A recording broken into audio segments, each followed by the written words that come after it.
눈이 밝은 사람은 예수의 가치를 알아봅니다. 그리고 예수께서 이 땅으로 가지고 오신 하나님의 나라가 어떠한 가치를 지니는지를 알아차립니다. 그리하여 자신의 소유를 다 팔아서 그것을 삽니다. 그러나 눈이 어두운 사람은 예수의 가치를 알아보지 못합니다. 그들의 눈이 어두워졌기 때문입니다. 오늘 본문에도 재물에 대한 욕망으로, 또 권력에 대한 욕망으로, 또 인기와 명예에 대한 욕망으로 그들의 눈이 가리워져서 예수를 보지 못한 사람들의 이야기가 나오고 있습니다. 그래서 오늘 이 본문은 우리들에게 무엇이 더 중요하고 소중하고 추구할 만한 것인가에 대한 이야기로 또 읽을 수 있을 것 같습니다. 여러분에게는 무엇이 가장 소중합니까? 그것이 가장 소중하기 때문에 여러분의 모든 것을 다 허비해도 아깝지 않은 그것이 무엇입니까? 1절에서 8절은 이제 그 마리아의 모습을 통해서 무엇이 소중한가, 우리는 무엇을 소중히 여기며 살아가고 있는가에 대한 어떤 반영을 여기서 읽을 수 있습니다. 나사로의 가족이 예수를 위해서 이제 잔치를 베풀었습니다. 아마도 고마웠겠죠. 그죠? 이 나사로를 다시 살리신 것에 대해서 기뻐하고 또 감사의 표현으로 예수님을 초청해서 마을에 이제 축하하는 그런 잔치를 베풀었던 것 같습니다. 근데 이 자리에 늘 이제 한 사람이 또 없죠. 마리아입니다. 마리아는 항상 돌출 행동을 합니다. 마리아는 항상 약간 보면 나댄다, 약간 이런 느낌을 줄 만큼 보통 사람들의 행동과는 전혀 다른, 정말 어떻게 생각하면 창의적이고 또 상상력이 풍부한 그런 여성이었던 걸 알 수 있습니다. 그 마리아가 이제 그 자리, 잔치 자리는 없다가 나사로도 거기 앉아서 이제 잔치를 즐기고 있었는데 이제 마리아가 나타나서 매우 값진 순나드 향유 한 근을 예수의 발에 붓고 그의 머리털로 그의 발을 닦았습니다. 이 향유의 가격은 300데나리온으로 숙련된 노동자의 1년치 연봉이라고 할 수 있습니다. 그러면 뭐 최소 10만 원씩 잡아도 3천만 원이고, 좀 많이 잡으면 한 25만 원씩, 20만 원씩 잡으면 6천만 원이 넘죠. 그래서 그런 굉장히 비싼, 그래서 이제 이 여인들이 그 시집을 가면 이 향유를 가지고 자기 재산으로 삼고 비상시에 쓰거나 혹시 이혼을 당하게 되면 생활해야 되는 그런 자금으로 이 향유를 가지고 있었습니다. 만약 여러분이 이 장면을 목격했다면 여러분은 어떤 말을 했을까요? 여러분의 친한 누군가가 이런 일을 이제 저질렀다면 여러분은 어떻게 반응했을 것 같습니까? 우리는 이제 이 향유 부은 여인의 이야기를 너무 오랫동안 들었잖아요. 그리고 약간 세뇌된 거 있어요. 학습되고 세뇌된 게 있어요. 그죠? 마리아는 착한 여자야. 그리고 이 일은 아주 옳은 일이지. 이렇게 보기 때문에 여기서 또 부정적인 걸 찾아내기가 어려워요. 그죠? 근데 여러분이 만약 여러분 친한 친구들이 이렇게 모여 있는데 갑자기 누군가가 3천만 원 이상의 것들을 가지고 와서 머리에 붓고 머리카락으로 막 닦고 이러면 여러분 어떻게 반응하셨을 것 같습니까? 여러분 아마 대부분이 미친 거 아니야? 대부분의 반응이 아마 미친 거 아니야? 이 반응이 자연스러운 반응일 것 같아요. 저도 그랬을 것 같아요. 미친 거 아니야? 아니 뭐 대충 해야지. 정도껏 해야지. 뭐 하는 짓이야? 또 가로지다처럼 똑같이 얘기했을 것 같아요. 저 돈이면 뭘 할 수 있는데, 뭐 이런 얘기들을, 할 수 있을 것 같거든요. 했을 것 같아요. 그런데 이제 예수님은 그녀의 사랑의 행위를 받아들이십니다. 사실 제가 예수님이었다면 이때 입장이 굉장히 난처했을 것 같아요. 어떤 젊은 여자가 이제 다른 복음서에 머리에 기름을 부었다는데 이게 발에 부었다잖아요. 그리고 머리털로 그 발을 닦고 있어요. 이 장면만 보면 마치 어떤 연인이 서로 연인에게 이렇게 한 사람도 없긴 없지만 뭔가 좀 그런 느낌, 그런 뉘앙스를 주지 않습니까? 그러면 이제 나 같은 발을 빼고 싶어. 뭐 하는 짓이야? 이렇게 해서 나의 결백을, 나의 어떤 순결함을 이제 증명하고 하면서 그 여인을 무한하게, 마리아를 무한하게 만들 수도 있었을 것 같아요. 저는 끝까지 이걸 참고 있었던 예수님이 존경스럽습니다. 끝까지 참고 그 행위, 그 사랑의 행위를 이제 받아들이시잖아요. 수용해 주시잖아요. 그러시면서 이 행위, 이 향유를 붓는 행위는 나의 장례를 예비한 것이라고 이제 말씀해 주십니다. 그리고는 가난한 사람은 언제나 우리와 함께 있을 것이므로 너희는 그들을 항상 도울 수 있을 것이라고 말씀하십니다. 여러분에게는 무엇이 가치 있습니까? 무엇이 소중합니까? 마리아는 자신이 가진 가장 귀한 것을, 자신이 생각하는 가장 귀한 분, 가장 가치 있게 여기는 예수를 위해서 그 향유를 허비하고 낭비합니다. 이 마리아는 우리가 무엇을 소중하게 여기며 살아가고 있는가를 묻습니다. 마리아에게 가장 소중하고 가장 가치 있었던 존재는 예수였습니다. 그녀가 가장 소중하고 가치 있는 대상이 예수였기 때문에 그녀는 예수를 위해서 자신이 가지고 있는 향유를 아낌없이 모두 부어버릴 수 있었던 것입니다. 여러분, 이것은 예수님의 마리아가 이렇게 행할 수 있었던 이유가 뭐냐 하면, 이것은 예수님이 앞으로 행하실 일들에 대한 어떤 신앙 고백적인 그런 행위라고 할 수 있습니다.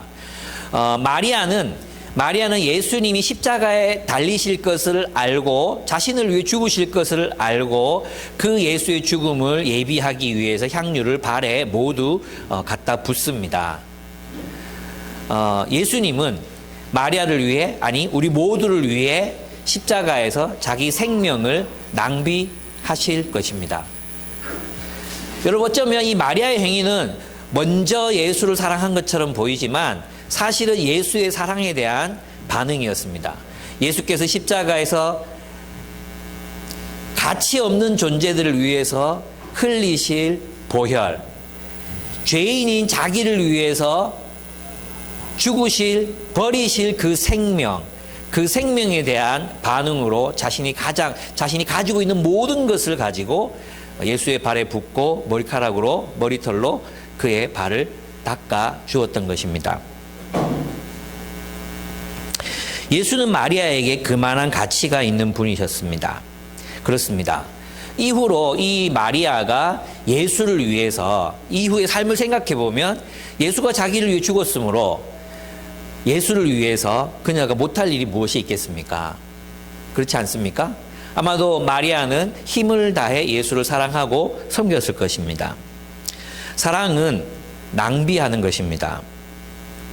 예수를 위해 나드 향유를 그 발에 부어버린 이 여인은 숙련된 노동자 1년치 연봉에 해당하는 그것을 아깝다고 여기지 않았습니다. 그렇습니다. 그리스도인들도 동일한 가치, 동일한 것을, 우리 똑같은 것을 소중하게 여기는 사람들입니다. 우리는 예수를 위해, 예수가 사랑하는 사람들을 위해, 예수가 소중하다고 여겼던 그 삶, 예수가 살기를 원하는 그 삶을 위해서 우리의 삶을 허비합니다. 그리스도인은 예수를 위해 자신의 삶을 낭비하는 사람이라고 할 수 있습니다. 무엇을 위해서요? 사랑을 위해서요. 예수께서 사랑을 위해 십자가에서 자신의 생명을 낭비하셨습니다. 저는 세상에 이것보다 더 큰 낭비는 없다고 생각합니다. 신의 아들, 하나님의 아들. 그분이 정말 이기적이고, 나는 왜 예수께서 우리를, 이 인간, 냄새나는 인간을 위해서 이렇게 이기적이고 자기밖에 모르고 편협하고 얼마나 이렇게 잔인한 이런 인간들을 위해서, 인류를 위해서 자기 목숨을 버리셨는지 저는 정말 도무지 모르겠습니다. 예수님의 사랑은 가치 없는 존재들을 위해서 부어진 낭비였습니다. 그것은 거룩한 낭비였어요. 여러분, 사랑이 낭비라는 걸 알고 계십니까? 사랑은 그냥 허비하는 것입니다. 여러분, 이 가장 이 허비를 잘 나타내 보여주는 게 뭡니까? 육아입니다. 육아. 아무리 사랑해도 끝이 없고 애들이 뭘 알아듣습니까? 여러분이 뭐 투자하고 있는 겁니까? 아니죠. 그죠? 잘 키워서 나의 노후 대책이 되게 하리라. 이런 동기로 자녀를 키우는 사람은 아마 없습니다. 예. 잘 키워서 어떻게 나에게 보답하는 인간이 되게 하리라. 뭐 그런 마음으로 자녀를 사랑하지 않습니다. 우리 육아 시간을 오롯이 어떻게 보냅니까? 그 아이를 위해서 우리의 시간과 에너지와 체력과 잠 못 잠과 이 모든 것들을 허비하고 그냥 흘려버립니다.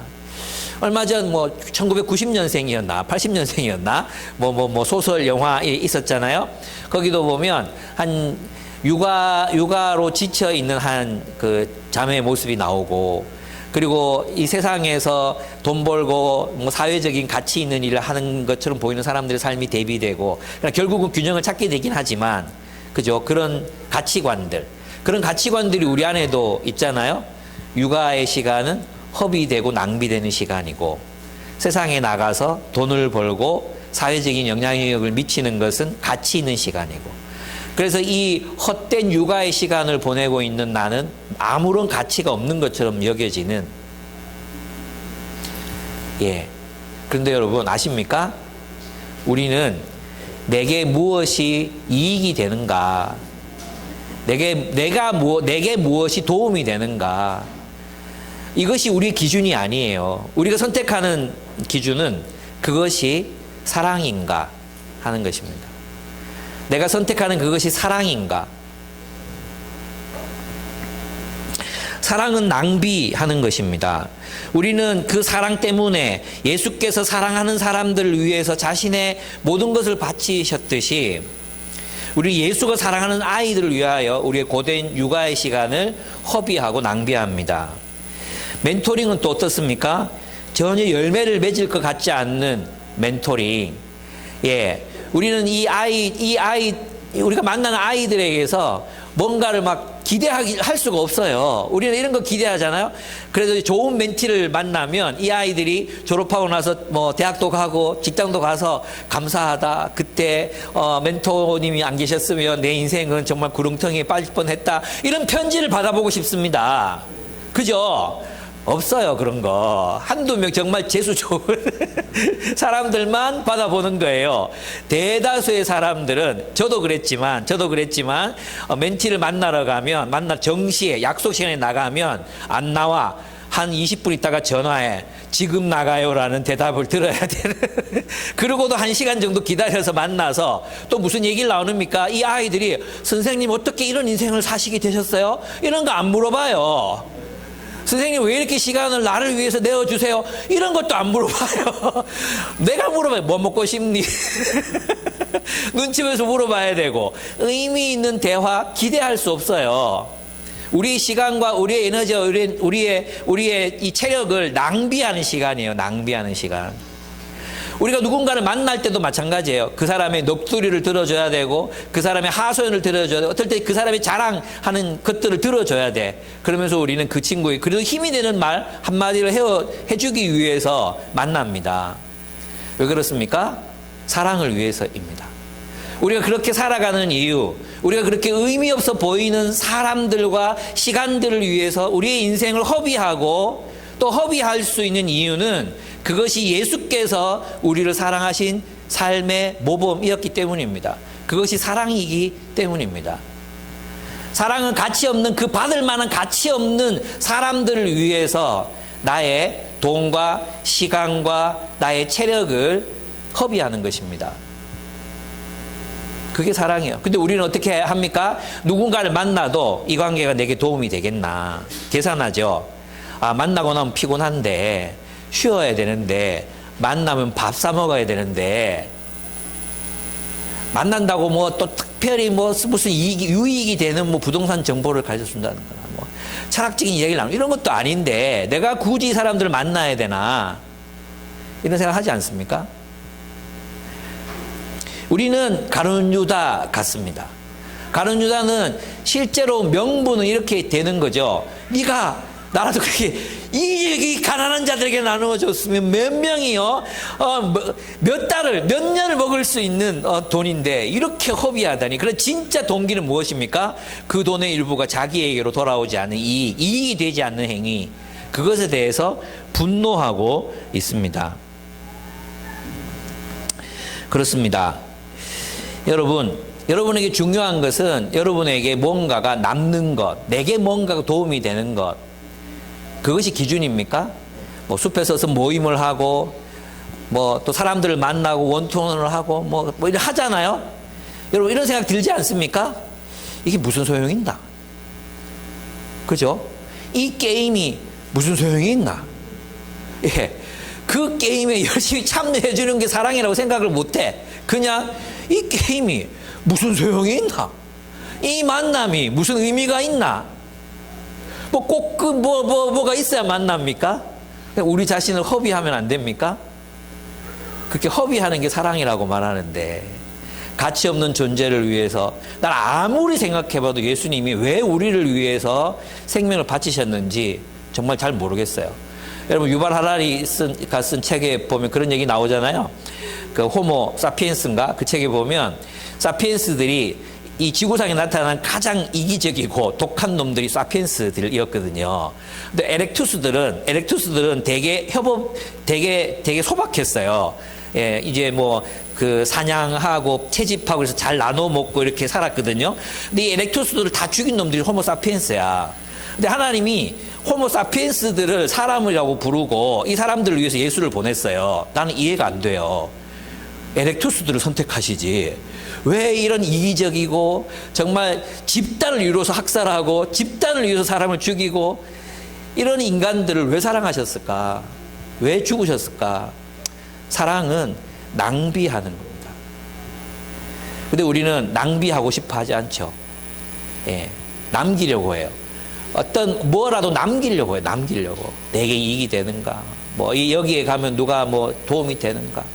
내가 사랑을 위해서 허비되고, 내가 이 시간에 이 사람들을 사랑하기 위해서 나 자신을 허비되어야 한다고 생각하지 않고, 이 모임이, 내가 만나는 사람이, 내가 만나는 멘티가 내게 뭔가 도움이 되어야 한다고 생각한다는 거죠.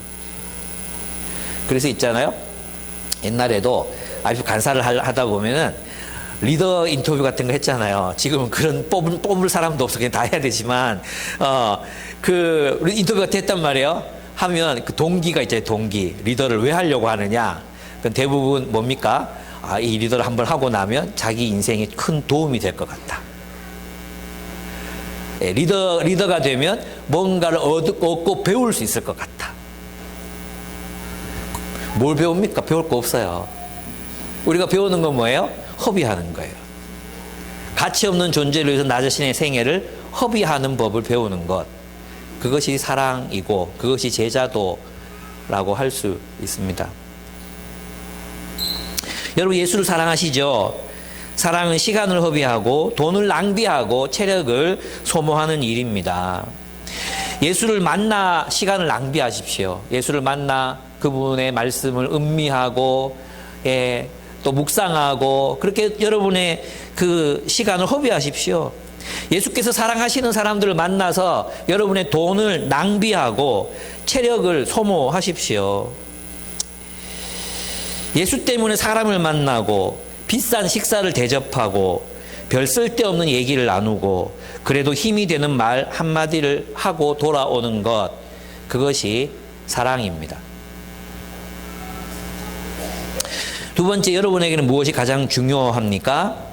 이것은 우선순위에 관한 문제라고 할 수 있습니다. 9절에서 11절을 보면 유대 사람들이 예수가 살린 나사로를 보려고 나사로의 집으로 몰려왔습니다.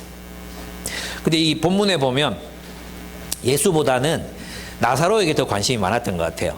그죠? 죽었다가 살아났으니까 아마 여러분 나사로를 보면 뭘 물어보고 싶었을 것 같습니다. 죽어보니까 어때? 죽어보니까 어때? 뭐 이런 거 막 물어보고 싶지 않았겠습니까? 예, 아마 그런 게 궁금했던 것 같아요. 그래서 나사로를 보기 위해서 수많은 사람들이 예수님께로 몰려왔습니다. 베다니로 몰려왔습니다. 근데 이제 이때 이런 일이 일어납니다. 대제사장들은 예수만 아니라 이제 나사로도 죽이려고 합니다. 이 불쌍한 나사로 천국 가서 하나님하고 잘 있었는데 다시 세상으로 불림받아서 이런 고통을 받아야 되는데 또 사람들이 또 죽이려고 해.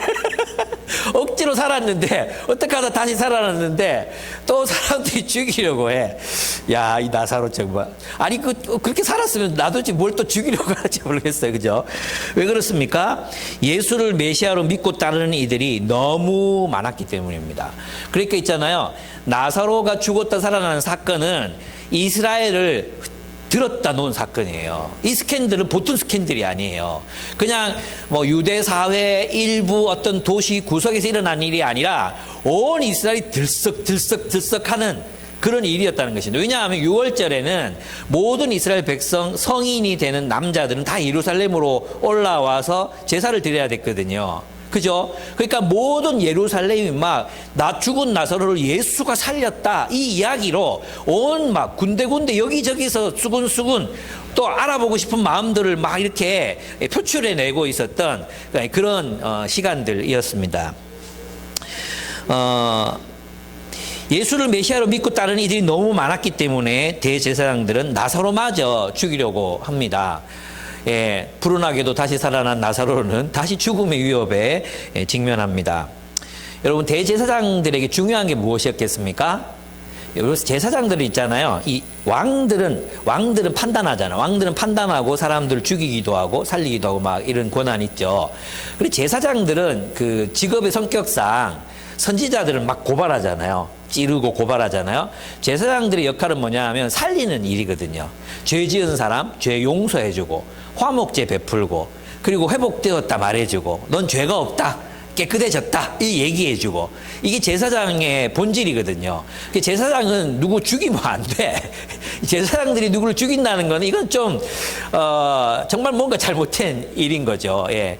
그래서 보면 이제 제사장적 성경에도 보면 제사장적 전통이 있고 선지자적 전통, 왕적 전통 있다 하잖아요. 선지자적인 전통은 굉장히 날카롭거든요. 근데 제사장적인 전통은 백성들이나 왕의 허물을 굉장히 덮어줘요. 이렇게. 덮어주고 이런 전통들이 있거든요. 근데 이제 이 대제사장들은 죽었다가 살아나는 이 불쌍한 나사로를 또 죽이려고 하고 있습니다. 그들이 성전에서 그들이 예루살렘에서 백성들을 향해서 가장 많이 말했던 게 뭐라고 생각하십니까? 하나님이 우리를 버리지 않으셨다. 하나님이 메시아를 보내셔서 하나님 나라를 세우실 것이다. 예.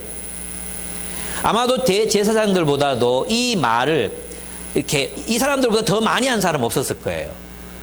그들은 아마 백성들 앞에서 하나님 나라를 대망하고 소망하고 기다리는 모습을 보여주고 말하고 외치고 그리고 우리를 구원하실 하나님을 소망하자, 기다리자, 포기하지 말자 이랬을 사람들이 대제사장들이었어요.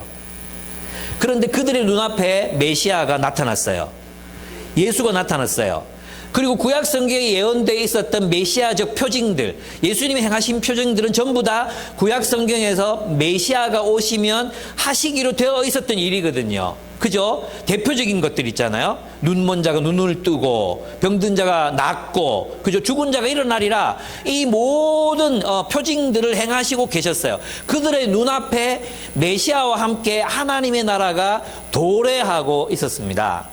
근데 그들은 애써 짐짓 고의적으로 그 하나님 나라를 가지고 오신 예수를 부정합니다. 그들은 그 진실을 외면해 버립니다. 예수의 삶에는 구약 성경에 예언된 메시아로서의 표징이 한 번만이 아니라 우발적으로가 아니라 의도적으로 반복적으로 지속적으로 계속 확인되고 있었음에도 불구하고 그들은 예수의 생애를 조사조차 하지 않으려고 합니다. 왜 그렇습니까?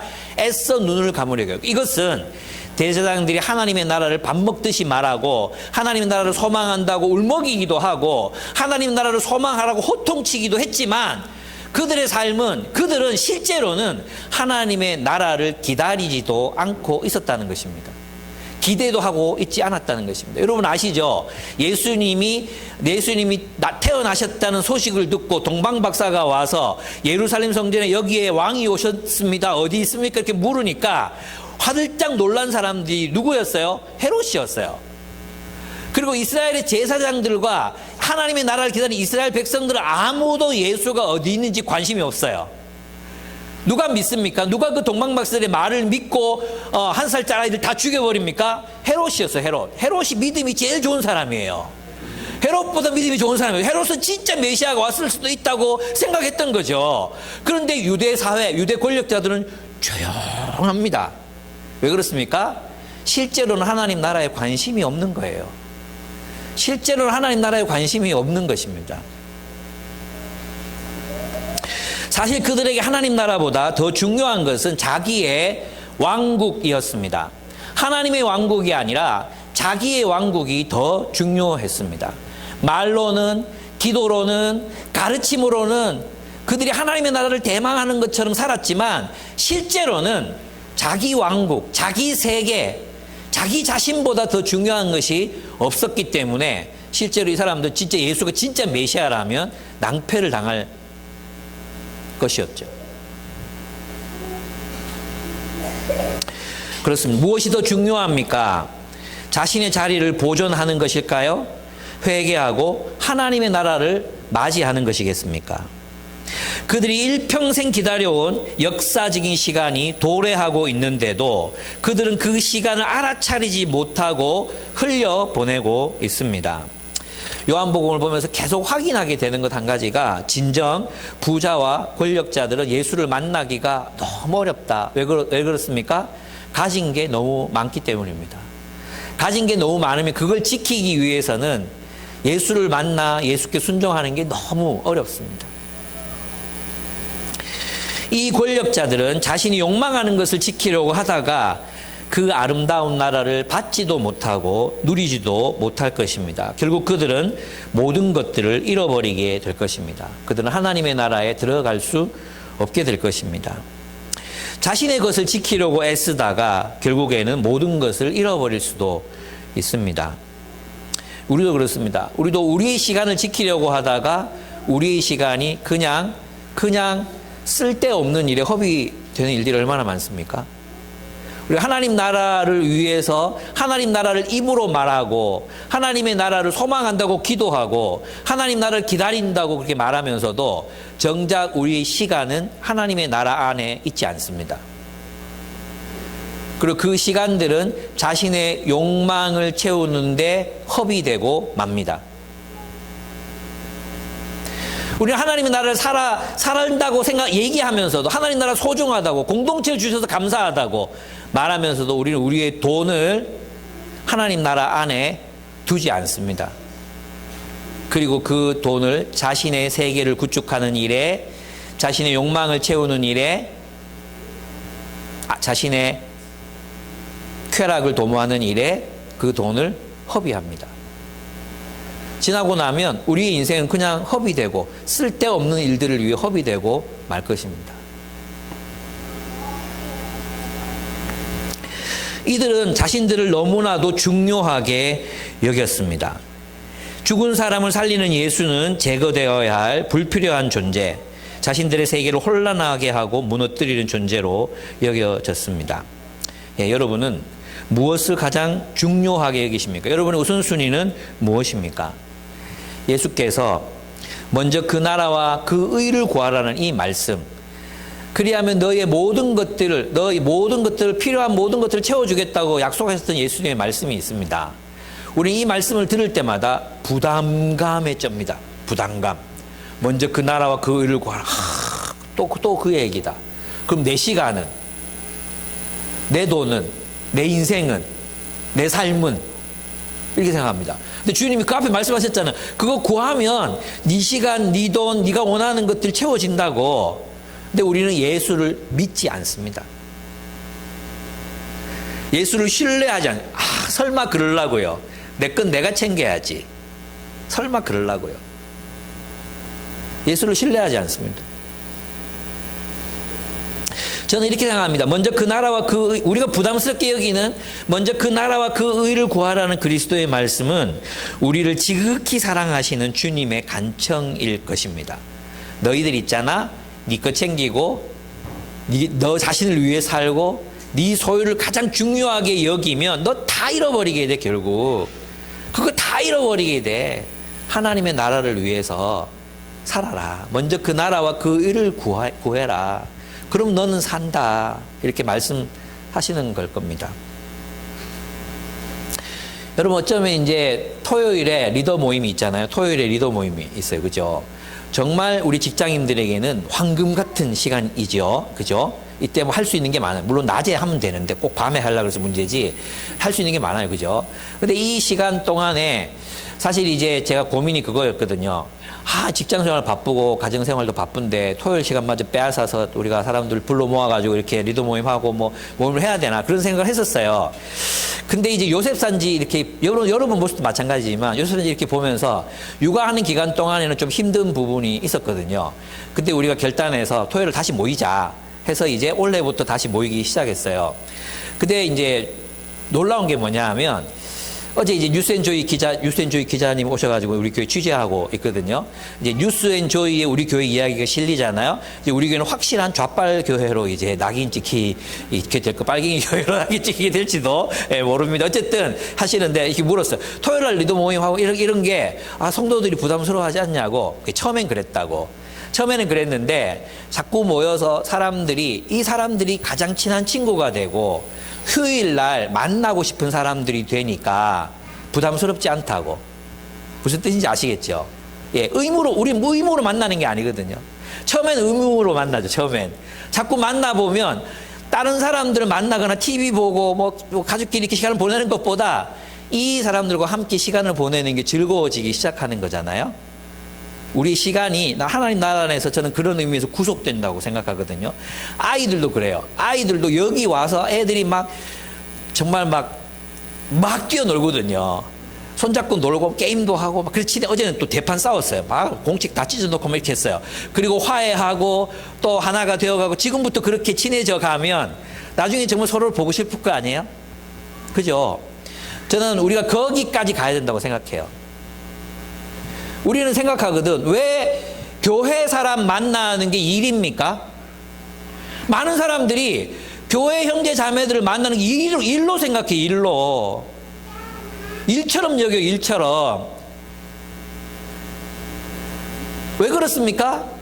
우리가 아직 서로 그만큼 사랑 안 한다는 거잖아요.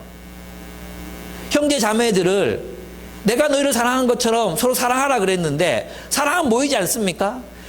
여러분 대부분 다 성교단 채자 납입할 때 왜 LGN 갑니까? 일로 갔습니까? 가면 좋거든. 자매도 있고, 네? 찬양도 있고, 마치고 나면 나눔도 있고 교제도 있고 좋거든. 안 그랬습니까?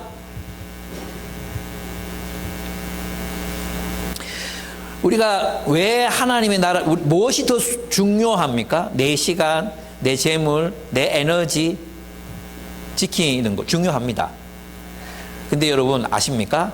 정말 사랑하는 사람들을 만나서 나누고 정말 사랑하는 사람들과 그리스도 안에서 서로를 사랑하면 그게 힘이 되지 않겠습니까? 우리는 어느 단계에 있습니까? 여전히 내가 중요하고 내가 가진 권력을 지켜야 되고 내 세계, 내 왕국을 지켜야 되는 게 더 소중합니까? 어떻습니까?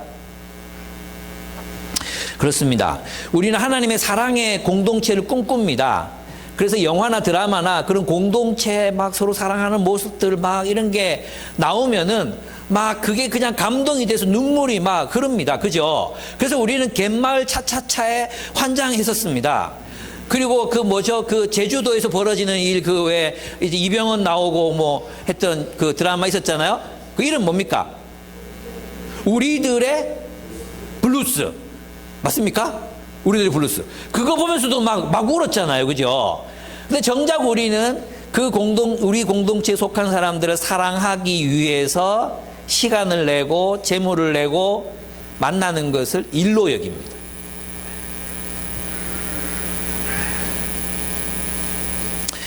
우리는 서로 사랑하기 위해 시간과 돈을 허비할 것입니다. 만약 우리가 정말로 하나님의 사랑의 공동체를 꿈꾼다면 우리는 서로 사랑하기 위해 시간을 내고 돈을 내고 허비할 것입니다. 우리 정말로 서로 사랑한다면 사랑하는 사람들을 위해서 요리를 하고 사랑하는 사람들을 위해서 시간을 내고 사랑하는 사람들을 만나서 대화를 나누고 어떻게 살았는지 물어보고 싶어 할 것입니다. 사랑하는 사람을 아무도 비대면으로 만나고 싶어 하지 않습니다. 안 그렇습니까?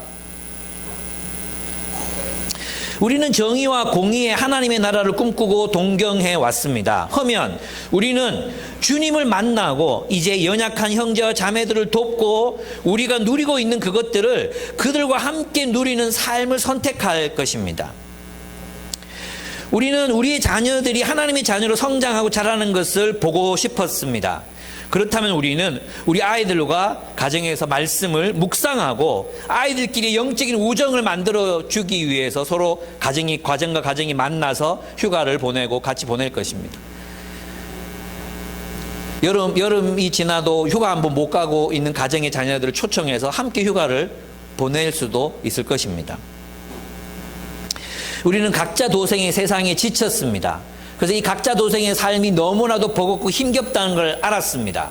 그랬으면 우리는 서로 사랑하기 위해서 만날 것입니다. 샬롬의 공동체를 이루기 위해 우리가 가진 것을 나누며 하나님의 나라를 살아갈 것입니다. 여러분에게 정말 중요한 것은 무엇입니까? 하나님의 나라입니까? 하나님의 나라가 구원이라는 사실을 여러분 믿으십니까? 그래서 우리는 시간을 내고 사람들을 만나고 쓸데없는 얘기들을 나누고 내가 가지고 있는 것들로 사람들을 대접하고 그렇게 천국의 시간들을 축적해가고 만들어가는 사람들이 바로 그리스도인이라고 할 수 있습니다. 여러분, 우리는 자기 자신과 자신이 가진 것을 지키려다가 예수도 죽이고 나사로도 죽이려 하는 이 권력자들을 본받지 맙시다. 구원이 우리에게 도래했습니다. 이 나라를 살고 이 나라로 들어갑시다. 말로만 하나님의 나라를 구하지 맙시다. 삶으로 먼저 그의 나라와 그의 의를 구하는 삶을 살아갔으면 좋겠습니다. 그 삶이 무엇입니까? 허비하는 것입니다. 사랑을 위한 거룩한 낭비, 사랑하는 사람들 위해서 낭비하는 것입니다. 뭘요? 여러분의 시간을요, 여러분의 돈을, 여러분 자신을 허비하는 것, 낭비하는 것, 그게 하나님 나라의 삶이라고 할 수 있습니다. 세 번째, 이제 마지막으로 12절에서 19절, 요새 제 고민이 하나 있는데 설교가 너무 자꾸 빨리 끝나가지고 고민이 됩니다. 무엇을 추구하고 계십니까? 무리들이 이 죽은 나사로 예수께서 살리셨다는 이 놀라운 소식을 듣고 무리들이 흥분했습니다. 무리들이 종려나무를 꺾어들고 예수를 맞으러 나갑니다. 그리고 그들은 예수님을 향해 외칩니다. 호산나, 주님의 이름으로 오신 이에게 복이 있기를, 이스라엘의 왕에게 복이 있기를. 시편 118편에 나오는 말이거든요. 이 다윗 왕의 노래 시편입니다. 이 본문에 보면은 이제 이 예루살렘으로 온 유대인들이 예수를 이제 뭐라고 부르고 있습니까? 왕이라고 부르고 있잖아요. 왕. 이건 놀라운 일이죠. 왕이라고 부르고 있습니다. 그러니까 이제 유대인들이 꿈꿨던 이 나라를 세울 왕으로 예수님을 칭송하고 찬양하고 있는 것입니다. 그들은 예수님을 주님의 이름으로 오시는 왕이시라고 외치며 찬양합니다. 그들은 예수가 왕이 되기를 진심으로 원하고 있습니다. 그러나 아직 그들은 예수가 어떤 왕이 되셔야 하는지는 알지 못해요. 그들은 예수가 온 세상 위에 군림하는 왕, 유대민족으로 하여금 온 세상 위에 군림하는 왕이 되기를 원했던 것 같아요. 그래서 호산나 왕이시여 하면서 막 그들은 흥분에 들떠서 이제 예수를 찬송하고 있습니다. 그런 그들을 보시고 예수님이 취하셨던 행동이 뭐죠? 나귀 등에 올라타는 행동이었습니다. 이건 굉장히 중요한 건데요. 이건 뭐냐 하면 유대인들이 기대하고 있는 왕으로서 예수의 모습은 군림하는 왕, 지배하는 왕이잖아요. 근데 예수께서 의도적으로 이때 이 메시지에 난 그런 왕이 아니야 이렇게 말하는 거 웃기잖아요. 그래서 메시지로 행동으로 메시지를 말씀하십니다. 그게 뭐냐 하면 나귀를 타는 거였어요. 이 나귀를 타는 거는 스가랴 9장 9절과 10절에 보면 그 내용이 나옵니다. 예수는 이기고 짓밟고 군림하기 위해 오시는 메시아가 아니라는 것을 보여주는 그런 구절에 대한 어떤 예언의 성취라고 할 수 있습니다. 스가랴서 9장 9절 10절을 제가 읽어보겠습니다. 도성 시온아 크게 기뻐하여라. 내 왕이 내게로 오신다. 그는 공의로우신 왕, 구원을 베푸시는 왕이시다. 그는 온순하셔서 나귀, 곧 나귀 새끼인 어린 나귀를 타고 오신다. 내가 에브라임에서 병거, 이스라엘 영토 내에서 병거, 전쟁의 도구를 없애고 예루살렘에서 군마를 없애며 전쟁할 때 쓰는 활도 꺾으려고 한다. 그 왕은 이방 민족에게 평화를 선포할 것이며, 그래서 다음 단락에서 그리스 사람들이 예수님을 찾아와서 예수가 누구이신지를 물어보는 장면이 나와요. 예. 그래서 이방 민족에게 평화를 선포할 것이며 그의 다스림이 이 바다에서 저 바다까지 유프라테스 강에서 땅 끝까지 이를 것이다. 이렇게 말씀하십니다. 예수님은 자신이 어떤 왕이시라는 것을 지금 행동으로 보여주십니까? 나는 너희가 기대하는 폭력과 굴림 그리고 승리의 어떤 화신으로 오는 그런 존재가 아니라, 그런 왕이 아니라 나귀를 타는 평화를 만드는 왕이라는 것입니다. 나는 온 세상에 전쟁을 없애기 위해서 온 왕이다. 나는 온 세상에 어떤 민족이 다른 민족 위에 군림하고 지배하고 억압하고 착취하는 나라를 세우기 위해 온 그런 왕이 아니라 평화를 이루기 위해 온 왕이다는 것입니다. 예수님께서 어떤 방식으로 이 땅에 평화의 나라를 세워가십니까? 십자가를 지심으로 평화의 나라를 세워가십니다. 예수님께서 어떤 방식으로 이 나라를 세우십니까? 자신의 피를 십자가에서 흘리심으로, 자신의 피를 땅바닥에 버려버리심으로, 그의 생명을 낭비하심으로 그는 평화의 구심점이, 그 평화의 나라의 왕, 구심점이 되실 것이었습니다. 그렇습니다. 그것이 바로 주님께서 이 땅에 세우시고자 하셨던 나라의 모습입니다. 평화는 무엇을 통해 이루어집니까? 십자가를 통해 이루어집니다. 여러분이 부부관계든 친구관계든 공동체에서의 관계든 누군가가 십자가를 질 때 나와 너 사이에 평화가 이루어지는 거예요.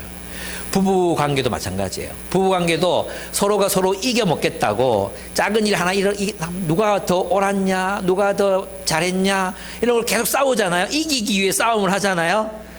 그러면 거기서 이제 싸움이 끝이 나지 않아요. 누군가가 십자가를 지겠다고 생각해야 돼요. 예. 누군가가 십자가를 지겠다. 내가 섬기는 자가 되겠다. 내가 희생하겠다. 내가 사랑하겠다. 이런 결단이 있을 때 그 관계에 평화가 임합니다. 가정에도 마찬가지입니다. 가정에 평화가 임하려면 누군가가, 아니 모두가 서로가 서로의 십자가를 지겠다는 결단을 해야 합니다. 공동체에서도 마찬가지입니다. 모두가 다 각자 도생의 길을 걸어서는 평화의 샬롬의 공동체, 우리가 정말 꿈꾸는 하나님 나라의 공동체를 세울 수 없습니다. 십자가를 지는 사람들이 함께 모여 예수를 따라 그 십자가를 질 때 평화가 창조됩니다. 여러분, 그 샬롬의 공동체를 누리고 싶지 않습니까? 구약성경에서 예언하셨던 그 어린 양이 사자들과 함께 뛰놀고 어린이가 독사골에 손 넣어도 물지 않는 평화의 세계, 그 평화의 세계를 우리가 함께 누리고 싶지 않습니까? 그 평화는 십자가를 지는 삶을 통해서 이루어집니다. 여러분은 이렇게 사랑해 보셨습니까? 여러분들이 누군가를 사랑할 때 그냥 애따 이거 다 너 가져라, 이런 식의 사랑해 본 적 있습니까? 저는 일단 김혜자 씨가 예수님 믿고 나서 정말 많이 변하신 분이잖아요. 예, 김혜자 씨가. 근데 저는 이분이 이제 자기 친구인 김수미 씨에게 한 일을 보고 정말 깜짝 놀랐거든요. 김수미 씨가 진짜 많은 빚을 지고 있었어요. 자살도 생각하고 막 진짜 고민하고 있을 때 김혜자 씨가 김수미 씨에게 그런 얘기를 했어요. 넌 친구한테 왜 그런 얘기를 안 하니? 이러면서 이제 뭐라고 얘기합니까? 그래, 빚이 얼마야? 빚이 얼만데? 다 갚아버렸어요. 그분이 돈이 많아서 갚아준 게 아니라 애따 너 가져라, 다 갚아줘 버렸어요. 김수미 씨도 교회 다니시거든요. 예. 욕을 너무 많이 하시는 게 좀 그렇게 하지만 그건 뭐 컨셉이니까, 그죠? 어쨌든 우리는 그렇게 사랑해 본 적이 있는가? 나는 예수를 위해서 내가 정말 소중하게 생각했던 그거, 그 어떤 거, 뭐 내 적금, 내 비트코인 이런 것들을 한번 드려본 적이 있는가? 왕창 그냥 예수를 위해서, 예수가 사랑하는 사람들을 위해서, 사랑을 위해서 그렇게 한번 낭비해 본 적이 있는가? 그런 미친 짓을 한번 해본 적이 있는가? 내가 그만큼 누구를 사랑해 본 적이 있는가? 이 생각하면 예수님이 정말 괜히 죽었다. 예수님이 그렇게 죽을 게 아니었다. 그런 이 목사도 그렇게 못 살겠는데, 나도 그렇게 못 살겠는데 성도들은 오죽할까? 이런 생각이 드는 거죠. 여러분, 좀 우리가 그렇게 좀 낭비합시다. 낭비. 서로 주님이 원하시는 삶, 십자가를 지는 삶. 한마디로 말하면 뭡니까?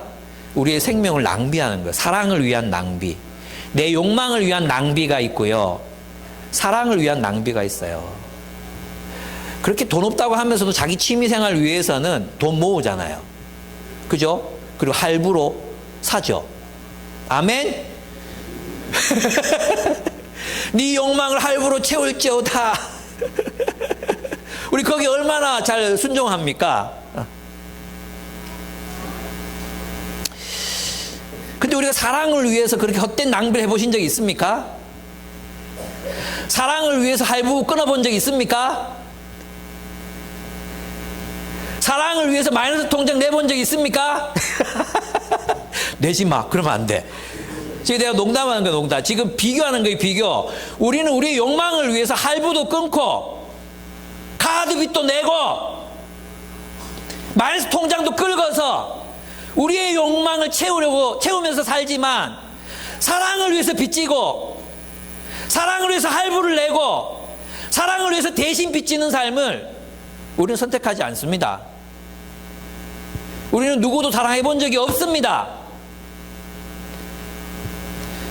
그게 슬픈 거예요. 그게 이런 우리를 위해서 예수가 죽었다는 게 슬픈 거예요. 뭐하러 죽으셨습니까? 그냥 살다 뒤지도록 놔두지, 이런 생각이 들지 않습니까? 내가 나를 봐도 그런데 왜 이렇게 하셨습니까? 우리 보고 너도 그래 살아라. 제발 너희에게 득된다고, 이거 하면 내가 이만큼 손해보고, 저거 하면 이만큼 내 돈이 들고, 이렇게 살면 내가 이만큼 또 뭐 체력이 소진되고 에너지가 뺏기고 피곤하고.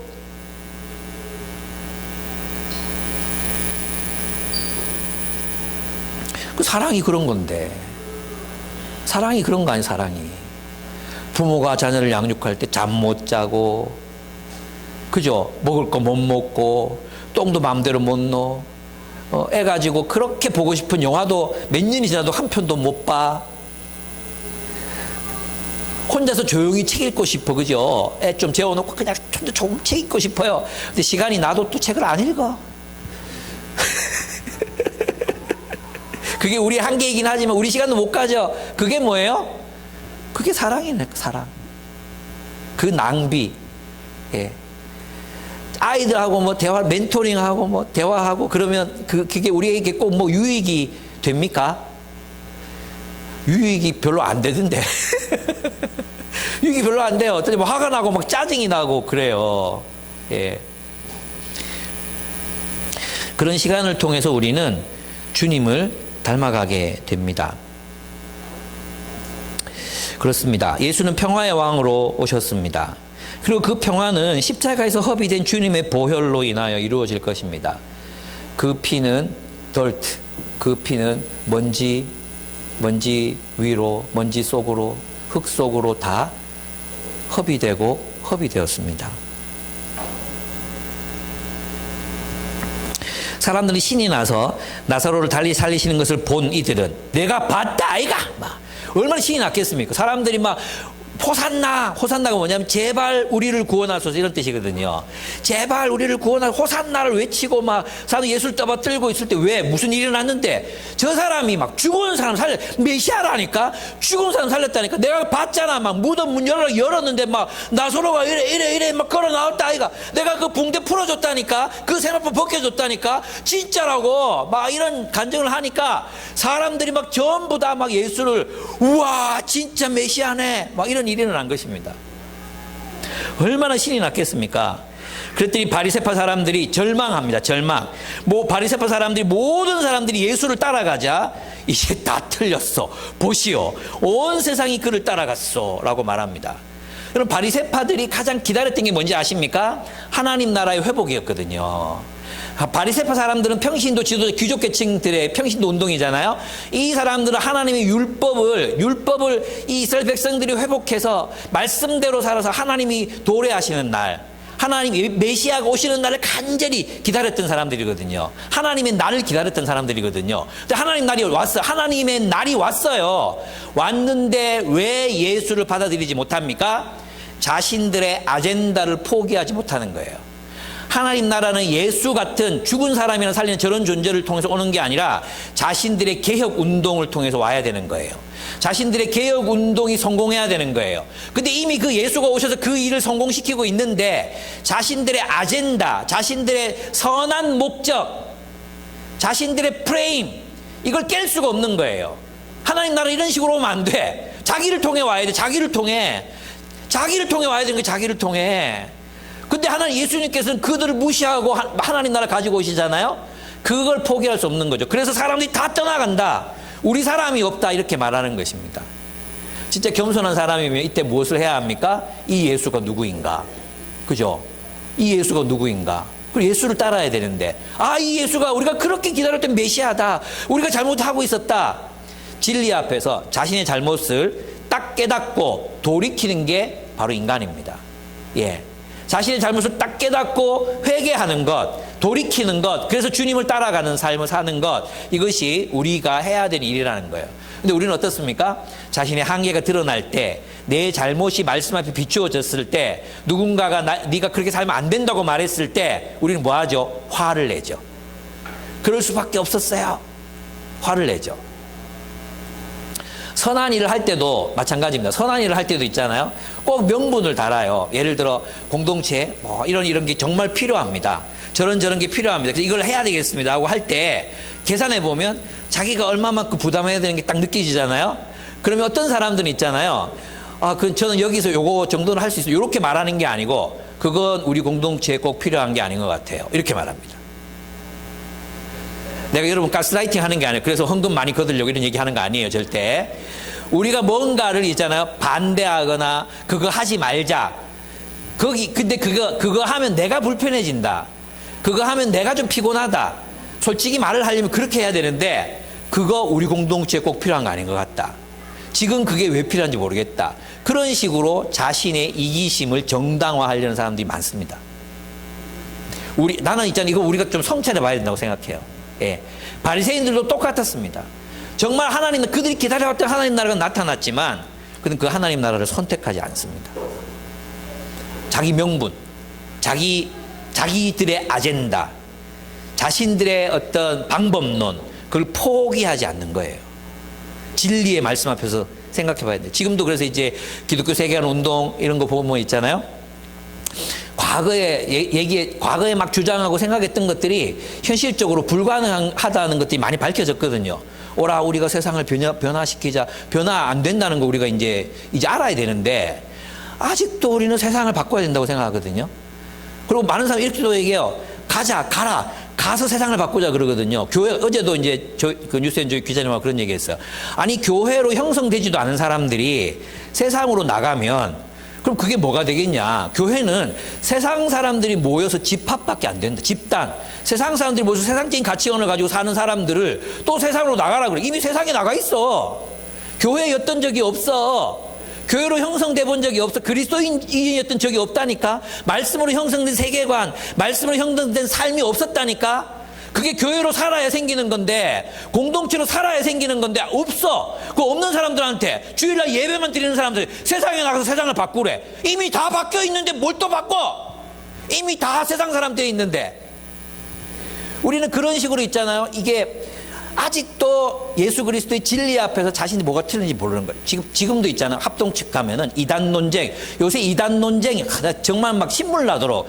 내가 읽어보니까 별로 이단도 아니야. 진짜 이단이면 이거는 진짜 이단들 있거든요. 진짜 이 번영신학 뭐 이런 거 하는 친구들 있잖아요. 진짜 이단들이 그 이단들에서 아무 말도 안 하고 하나님 나라를 현재적으로 살자 뭐 조금 극단적으로 적용한 건 있어. 근데 이단이래, 이단.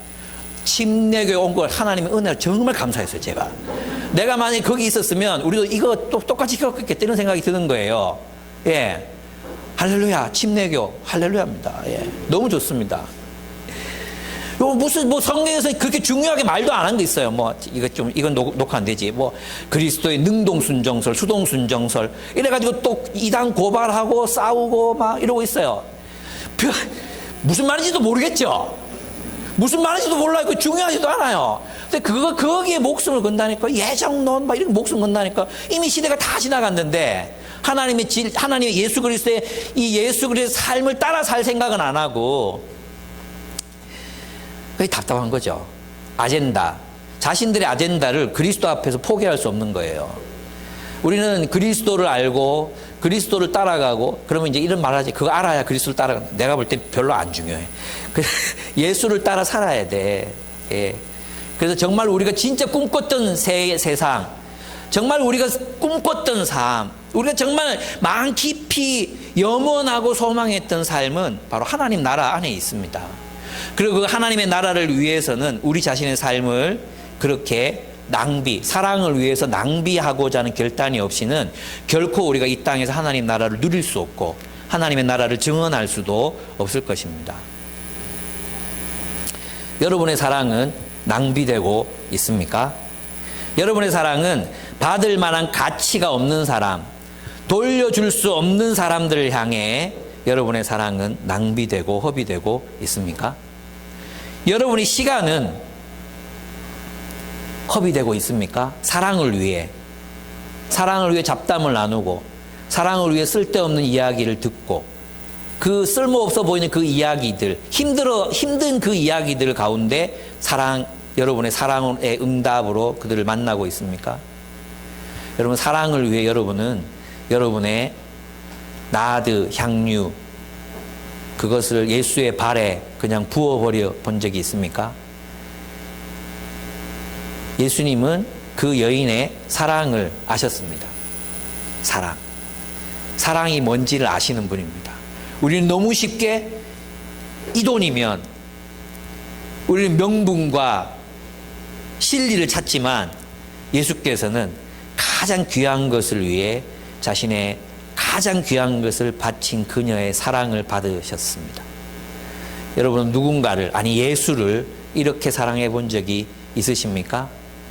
예수가 여러분에게 가장 중요한 가치입니까? 무엇이 더 소중합니까? 우리는 무엇을 추구하고 있습니까? 더 큰 집, 더 큰 차? 더 좋은 어떤 인생? 이미 하나님의 나라는 우리에게 주어졌습니다. 우리가 서로를 위해 허비되는 삶을 선택할 때 그 하나님의 나라를 지금 여기에서 누리게 될 것입니다. 우리 함께 기도하겠습니다. 네, 여러분, 사랑은 허비되는 것입니다. 허비하는 것입니다. 여러분의 시간과 재물과 여러분의 건강을 가치 없는 존재들을 위해서 허비하고 계신가요? 네, 생각해 봤으면 좋겠습니다. 여전히 우리에게는 내 것, 내 왕국, 내 소유, 내 시간, 내 제국, 이것이 더 중요하지 않습니까? 그것을 지키려다가 예수가 가지고 오신 하나님의 나라를 놓쳐버린 사람들이 있었습니다. 그들의 재물욕과 권력욕과 자신들의 명예욕이 그 예수가 가지고 온 하나님 나라를 보지 못하게 만들었습니다. 우리는 그 하나님 나라를 보고 그 하나님 나라를 살아가려는 의지와 욕망이 우리에게 있습니까? 내 사랑은 낭비되고 있습니까? 내 사랑은 쓸데없는 것을 향해 낭비되고 있습니까? 아니면 내가 생각하는 모든 귀한 것들이 나의 욕망을 위해 허비되도록 방치하고 계시지는 않습니까? 무엇을 위해 여러분의 가지고 있는 것들은 낭비되고 있습니까? 어차피 여러분이 가진 것들이 여러분의 욕망을 위해 낭비하든지 주의 나라를 위해서 낭비하든지 둘 중에 하나입니다. 여러분 무엇을 위해서 여러분의 삶을 다 써버리고 죽으시겠습니까? 무엇을 위해 여러분의 인생을 다 낭비하고 가시겠습니까? 어떤 인생이 돌아볼 때 의미 있었다 말할 수 있겠습니까? 한번 돌아보시면서 함께 기도했으면 좋겠습니다. 기도하겠습니다.